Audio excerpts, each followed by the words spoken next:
In this video, I'm going to show you how to cut glass. Hi, my name is Sarah. I am a stained glass artist and I like to show people how to do stuff. Cutting glass can be really intimidating at first, but once you know the basics, it's a piece of cake. So let's talk about the tools you'll need to cut glass. The first is very important and it's eye protection. Please protect your eyes. It's really important to be safe when working with glass. An eye injury from glass can impact the rest of your life and we really don't want that to happen.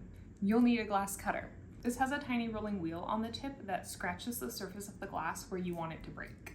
Running pliers. These put pressure on the scratch created by the glass cutter to crack the glass and then break it apart. The tips of your running pliers have a downward curve, so when your glass has a little scratch on the top of it, it puts pressure to break it apart. Grossing pliers, or nippers. These also apply pressure to your glass where it has been scratched, but it's more precise. These are really good if you're trying to break off a really narrow piece of glass or get an inward curve or have any pieces that are too small for the running pliers to grab. The last thing I'm going to talk about before I get into the actual glass cutting demo is textured glass. The more texture a piece of glass has, the harder it's going to be to get a consistent cut. You'll want to use your glass cutter on the side of the glass that has the least amount of texture, and that also sometimes means flipping your pattern pieces so once you cut it, they are textured the right way up.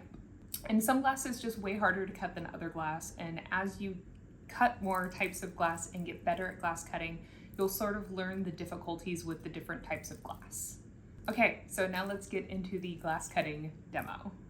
Remember to always put your safety glasses on before you start cutting glass. Before I start, I'm going to oil up my glass cutter using cutting oil, and this just helps my cuts be a little bit smoother. I keep it in this vessel with a cotton ball so I can just dip it in, roll it around a little bit, and then wipe off any extras. Before you get started, take a second to look at the tip of your glass cutter and note where the roller is positioned, because this will help your cuts be more accurate. Keep in mind when you're cutting glass that glass always wants to break in a straight line. So the straighter the cut, the more likely you are to get a clean break. You'll want to use enough pressure so you actually scratch the glass, but not so much pressure that the glass splinters.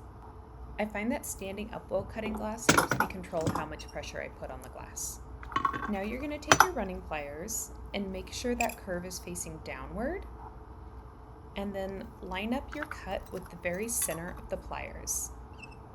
And gently squeeze your pliers together until the glass breaks apart. I found that gradual pressure works a lot better than fast, hard pressure. And once you're confident with your straight cuts, you can move on to curved cuts. This demo, I'm going to use this tiny moon pattern I have because it has an inward curve and an outward curve. So I'm just going to take my Sharpie and trace it onto my glass.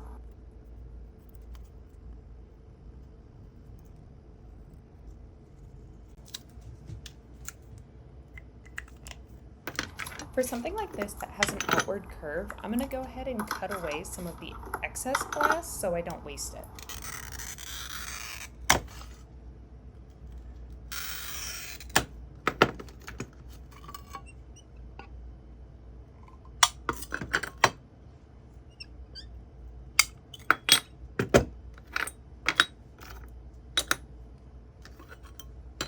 So the first cut we're going to do is this inward curve. And remember, since glass wants to break in a straight line, we're going to gradually cut out our curve. And we're going to do this in a series of cuts that I'm marking with dotted lines on the piece of glass. If we're doing multiple cuts, it's going to put less strain on the corners of this moon and be more likely to break where we want it to break.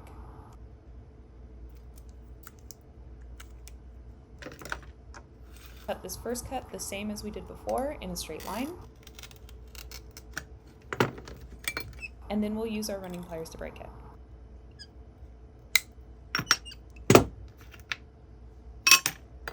Now for this next cut, we're going to cut along this curve.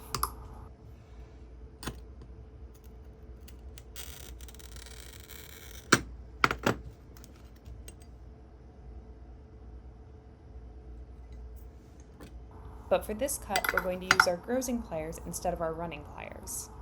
And these have a curved edge as well as a flat edge, and you're going to want to make sure the curved edge goes on the bottom side of your glass or the opposite side in which you made your cut. Grossing pliers work differently than the running pliers because you can put them right up to the line you made your cut. So then you're going to pull out and down and kind of pry that little piece off. And now we're going to do the innermost cut, which is going to be the most difficult of this piece. And we're going to do it exactly like we did the cut before this. I also wanted to mention that when cutting glass, you can either push your glass cutter or pull your glass cutter. I tend to like to pull my glass cutter, but I know a lot of people prefer pushing. You can do either one, you can go back and forth, it doesn't really matter.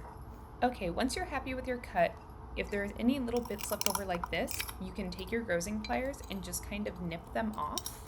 And this helps you save time when you get to the grinding process because there's less pieces to grind off. And now we're going to move to the outward curve.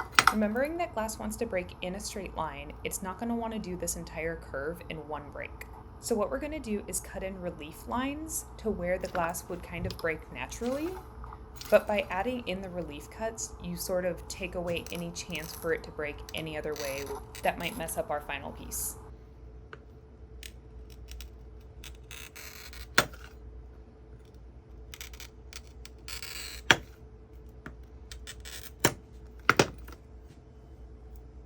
So here you can see the relief lines where part of my cut is curved, but then I straighten out the end. So now we're going to take our running pliers, and I like to make sure I do my breaks in the order in which I cut them, so none of my cuts intersect each other. And you can see here the first part of that cut is curved, and then it's straight in the relief line. Same with this cut.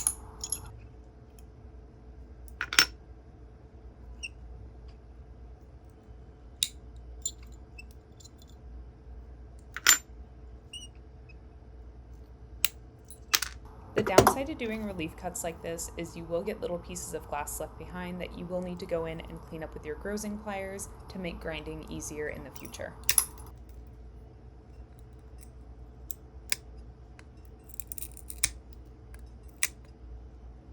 I really like to take my time with my grazing pliers because I don't like grinding glass, so the less I have to clean up, the faster the grinding process will go.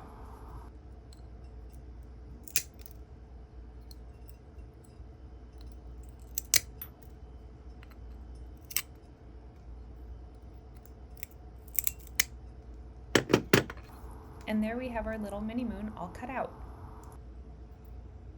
I hope this was all helpful and informative. As always, if you have any questions, you can drop them in the comments below. I do my best to respond to everything. Another quick note, I linked all the tools I use below in the description. You don't have to use the same stuff as me. I just always think it's a helpful starting point to see what is being used in the video, and then you can make your decisions on what you want to use. If you want to see more stained glass videos or videos from me, please subscribe to my channel, and until next time, bye!